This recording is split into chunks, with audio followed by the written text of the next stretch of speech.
पिछले एपिसोड में हमने देखा था कि चेनमिंग को एक अजीब से ट्री के बारे में पता चला था जिसके अंदर से स्पिरिचुअल फ्रूट निकलते हैं और वो ट्री किसी की भी विश को पूरा कर सकता है। असल में ये जो ट्री था वो युवान का ही था जिसको कब्र में जाने से पहले युवान ने लगाया था और जब वो बाहर आया तो उसको उस ट्री के फ्रूट चाहिए होते हैं। लेकिन चेनमिंग तो यहाँ पर उससे पहले ही ट्री के पास पहुंच जाता है और उसकी पावर को क्लोन बनाते हुए एक मशीन तैयार कर देता है जो बिल्कुल ट्री की तरह ही काम करती है और जो विश मांगेगा चेनमिंग उसकी विश यहाँ पर पूरी होती जाएगी, वो भी बिना उसकी पावर को खर्चे हुए। इसके बाद तो चेनमिंग ने बाकी सारे ट्री को भी डिस्ट्रॉय कर दिया था ताकि कोई और उसका इस्तेमाल ना कर सके। इस चीज से युवान भड़क जाता है कि आखिर मेरे ट्री को कौन डिस्ट्रॉय कर रहा है, छोड़ूंगा नहीं मैं इसको। जिसके बाद यहाँ से ये एपिसोड शुरू होता है। तो इस एपिसोड की शुरुआत में चेनमिंग और कियान जो थे वो दोनों मिलकर बाकी के जितने भी पेड़ वगैरह हो रहे थे उन सभी को डिस्ट्रॉय कर रहे होते हैं। ये देखते ही देखते उन्होंने करीब 14 पेड़ को डिस्ट्रॉय कर दिया था। कियान तो बड़ी खुश होती कि अरे वाह, बिल्कुल ऐसा लग रहा है कि हवा में पटाखे फूट रहे हैं। जब भी इस पेड़ को डिस्ट्रॉय किया जाता है तो कितनी इसके अंदर से स्पिरिचुअल एनर्जी बाहर निकल कर आती है, मजा ही आ जाता है वो देखकर।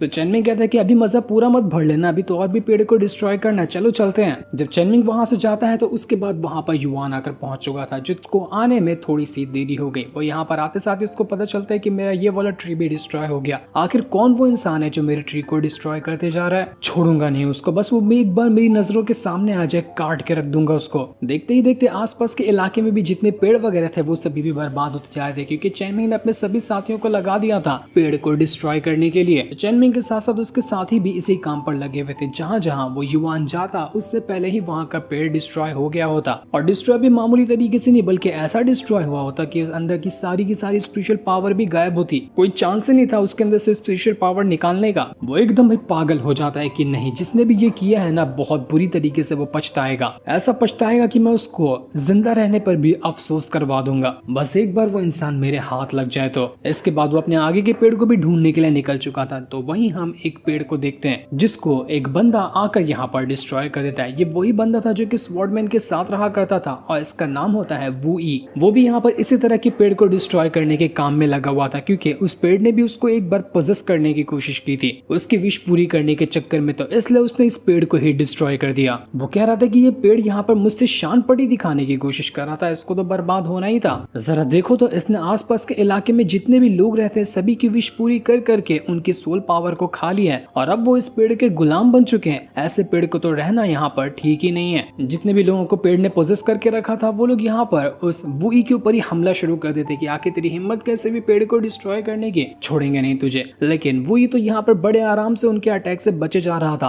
और उन सभी को मार मार कर उनको होश में लाने की कोशिश कर रहा होता है क्योंकि पेड़ ने अभी तक के उनके ऊपर कंट्रोल हासिल करके रखा हुआ था। जब वुई यहाँ पर सभी को मार रहा होता है तो उसी टाइम पर एंड्री मार लेता है युवान भी। उसको आते साथ ही पता चल चुका था कि अच्छा तो ये इंसान है जो मेरे पेड़ को डिस्ट्रॉय कर रहा है। अच्छा हुआ कि तू मेरे हाथ लग गया, बहुत टाइम से तुझे ढूंढ रहा था लेकिन अब मैं तुझे जान से मार दूंगा। तो वो भी यहाँ पर देखकर समझ चुका था कि अच्छा तो इसका मतलब जितने भी पेड़ हैं वो सब तेरे उगाए हुए हैं, तू ही इन सब का राजा है ना, तो तुझे ही यहाँ पर मारना पड़ेगा। एक बार तुझे मार दूं तो उसके बाद ये सारे के सारे जो पेड़ है वो अपने आप ही बंद हो जाएंगे। तो युवान कहता है कि बाप से पंगा पड़ेगा महंगा, काट के रख दूंगा तुझे। वो अपनी पावर का इस्तेमाल करते हुए वुई के ऊपर हमला शुरू कर देता है लेकिन वुई भी कमजोर नहीं था। वो भी अपनी पावर का इस्तेमाल करते हुए उसको अच्छी खासी टक्कर दे रहा था कि आजा बुढ़ाऊ भिड़ ले, मैं भी तो दिखाऊं कि मैं क्या कर सकता हूँ। दोनों के बीच में बहुत जबरदस्त फाइट शुरू हो गई थी लेकिन युवान जो था वो यहाँ पर शुरुआत में तो मार खाता है। वो बस अटैक जानने की कोशिश कर रहा था कि किस तरह के ये अटैक कर पाता है। इसके बाद तो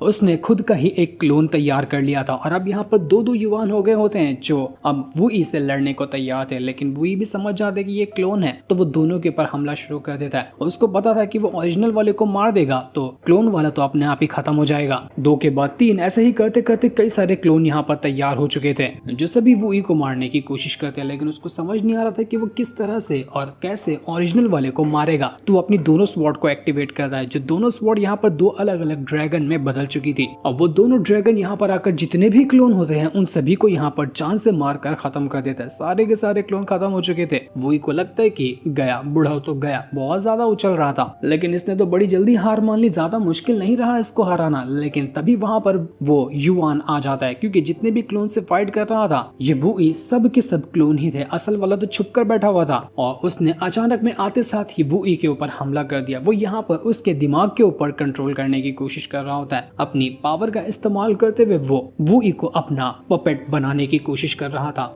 वो उसके दिमाग में ये भर देता है कि तू पेड़ को डिस्ट्रॉय करने वाला नहीं, बल्कि तू ऐसा इंसान है जो पेड़ के लिए कुछ भी कर गुजरने को तैयार रहेगा। तू जाएगा और मेरे हर एक ट्री को प्रोटेक्ट करेगा जो भी उसको खत्म करने की कोशिश करता है। तो आज से तू बन गया है मेरे पेड़ का गार्डियन, तुझे मेरे पेड़ की हिफाजत करनी होगी। और युवान की पावर की मदद से वो जो वुई था वो पूरी तरह से पोसेस हो चुका था। अब जो युवान कहने लगता है उसी को वो दोहराने लग जाता है कि हाँ, मैं गार्डियन हूँ पेड़ का, मुझे काम है पेड़ को प्रोटेक्ट करना। वैसी तरह की लाइन को रिपीट बोले जा रहा था। युवान ने तो भयंकर पोजेस कर दिया उस वुई को।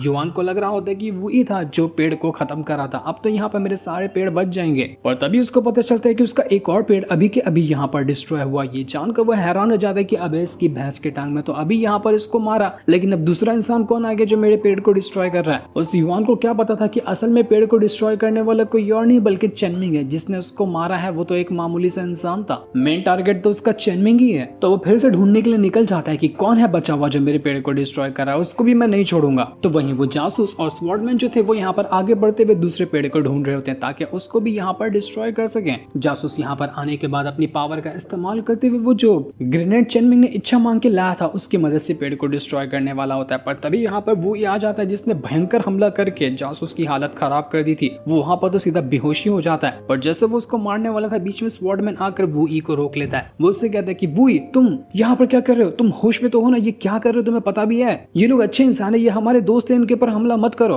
पर वुई तो कुछ भी सुनने को तैयार ही नहीं। वो तो उल्टा स्वॉर्डमैन के ऊपर ही हमला करने के लिए जा रहा था। तो ये देखकर स्वॉर्डमैन समझ जाता है कि नहीं, कुछ तो गड़बड़ है, ये वुई अपने होश में नहीं है, वरना मुझे देखकर वो सच में मुझे पहचान लेता और मैं तो उसका सबसे अच्छा दोस्त हूँ, वो मुझ पर हाथ कैसे उठा सकता है? मुझे वुई को वश में लाना होगा। लेकिन वुई जो था उसको तो सब लोग जो भी उसके सामने आता उसकी नजर में उसको चूहे बिल्ली दिखाई देते। ये चूहे बिल्ली मुझे नुकसान पहुंचाने के लिए आ रहे तो मुझे इनको मारना होगा। उसको तो सामने स्वॉर्डमैन नहीं दिखाई देता, स्वॉर्डमैन की जगह उसको लग रहा था ये एक चूहा है। स्वॉर्डमैन पूरी ताकत का इस्तेमाल करते हुए उसको यहाँ पर ठीक करने की कोशिश करता है लेकिन कोई फायदा नहीं होता। वुई तो होश में आने का नाम ही नहीं ले रहा था। बड़ी खतरनाक टेक्निक से उसको पोजेस कर दिया था युवान ने। तो वहीं चेनमिंग के जितने भी साथी वगैरह थे वो सभी घर के अंदर आ जाते हैं और यहाँ पर आने के बाद वो सभी बता रहे थे कि हमने 4 पेड़ को डिस्ट्रॉय किया, किसी ने 11 को किया था, किसी ने 8 को किया था। सभी अपना अपना नंबर यहाँ पर बता रहे होते हैं। लेकिन शियामी और कांगयू जो थे वो दोनों ने तो मिलकर सिर्फ एक ही पेड़ को डिस्ट्रॉय किया था। वो लोग यहाँ पर अपने आप को बचाते हुए कहते हैं कि अरे हम तो पेड़ को डिस्ट्रॉय करने की बजाय फ्रूट तोड़ने लग गए थे। हमें पता था ना कि तुम लोग कितनी मेहनत करके यहाँ पर आओगे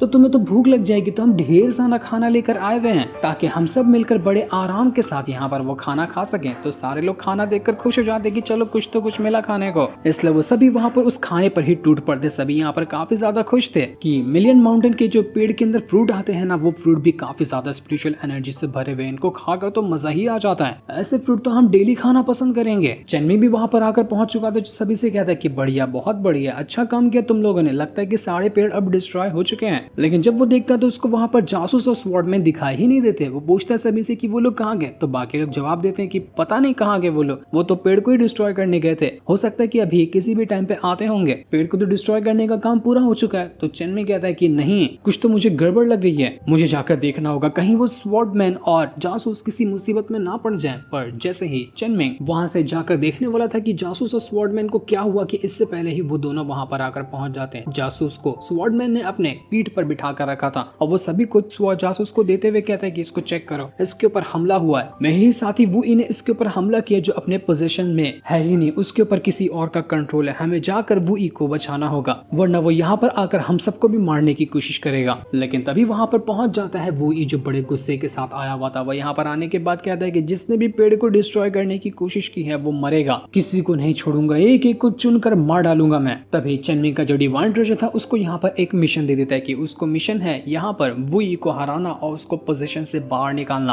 अगर चेनमिंग यहाँ पर ये काम कर देता है ना तो उसको 10,000 स्वॉर्ड नाम की एक खास टेक्निक मिलेगी, जिसका किस तरह से इस्तेमाल करना है वो तो टेक्निक मिलने के बाद ही पता चलेगा। तो चेनमिंग डिवाइन ट्रेजर का मिशन कैसे ही रिजेक्ट कर सकता था, तो वो उस मिशन को एक्सेप्ट कर लेता है और अच्छे से देखना शुरू कर देता है कि असल में इस वुई के साथ हुआ क्या है और इसको मैं किस तरह से पोजीशन से बाहर निकाल सकता हूँ। वुई तो सीधा ही चेनमिंग को जैसे देखता है उसको लगता है कि ये भी एक चूहा ही है, तो वो उसके ऊपर हमला करने की कोशिश कर रहा था, लेकिन चेनमिंग के ऑरा की मदद से ही वो अपनी स्वॉर्ड को चेनमिंग के ऊपर टच भी नहीं कर पाता। इतना स्ट्रॉन्ग ऑरा चेनमिंग के अंदर से बाहर निकल रहा था जिस वजह से तो वुई की हालत खराब हो जाती है। वो वहां पर हिल भी नहीं पा रहा था, एकदम स्टॉप हो चुका था। चेनमिंग कहता है कि मेरी बातों पे ध्यान दो, मैं यहाँ पर तुम्हें पोजीशन से बाहर निकालने की कोशिश करूंगा, जैसा जैसा मैं कहता हूँ ना तुम्हें वैसा वैसा करने की कोशिश करनी है। मैं तुम्हारे माइंड के अंदर अपनी स्पिरिचुअल पावर डाल रहा हूँ जो तुम्हें पोजीशन से बाहर निकालने में हेल्प करेगी। चेनमिंग यहाँ पर जैसे ही पोजीशन से इसको बाहर निकालने की कोशिश कर रहा था, शुरुआत में तो उस वुई को बहुत ज्यादा तकलीफ होती है, वो बाहर आ ही नहीं पा रहा था, इतना खतरनाक उसके ऊपर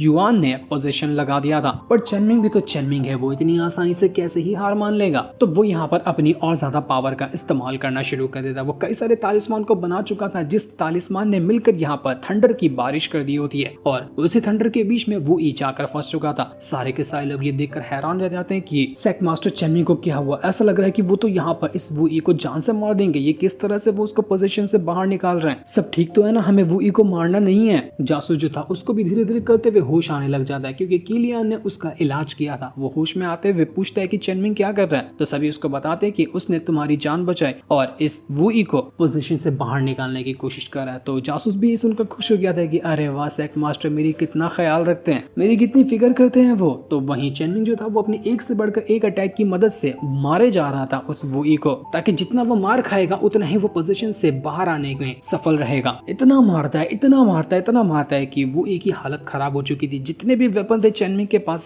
सब का इस्तेमाल उसने कर दिया था बेचारे वुई के ऊपर, लेकिन वुई तो अभी भी यहाँ पर होश में आने को तैयार ही नहीं था, एकदम पागल बना हुआ था वो। तब जाकर चेनमिंग अपना आखिरी ट्रिक आजमाता है। वो अपने डेविल वाले फॉर्म में आ चुका था, जो उसका लुक सबसे ज्यादा कमाल का लगता है। जब भी वो इस लुक में आता है ना, को देखकर तो अलग ही वाली फीलिंग आती है। वो उस डेविल वाले लुक में आने के बाद अपनी बहुत ही भयंकर पावर को एक्टिवेट करता है और उसकी पावर एक स्वॉर्ड का शेप ले चुकी थी, जो स्वॉर्ड बुरी तरह से यहाँ पर आकर वो जो वुई था उसको घेरना शुरू कर दी थी। स्वॉर्ड ने पूरी तरह से वुई को अपने चारों तरफ घेर लिया था और यहाँ पर चेनमिंग उसको कहते जा रहा होता है कि मेरी पावर को महसूस करो और पोजीशन से बाहर निकलने की कोशिश करो, जिस वजह से धीरे धीरे करते हुए वुई को यहाँ पर फायदा होता हुआ नजर आ रहा था। इसके बाद चेनमिंग जो था वो यहाँ पर अपनी पावर का इस्तेमाल करते हुए जैसे ही वुई के सर के ऊपर हाथ रखता है कि वुई अब यहाँ पर ऐसा लग रहा था पूरी तरह से पोजीशन से बाहर निकल कर आ चुका है। फाइनली चेनमिंग ने उसको यहाँ पर पोजीशन से बाहर निकाल दिया, जो देखकर सारे के सारे लोग खुश हो जाते हैं। उनकी खुशी का ठिकाना नहीं था कि हमारे सेक्ट मास्टर के सामने दुनिया की कोई से कोई चीज भी क्यों ना लेकर आ जाओ, वो उसको चुटकियां बजाते हुए हल कर देते हैं। हमारे सेक्ट मास्टर जैसा तो कोई हार्डिच नहीं है। जिस कमाल के सीन के साथ ही ये एपिसोड यहीं पर एंड हो जाता है।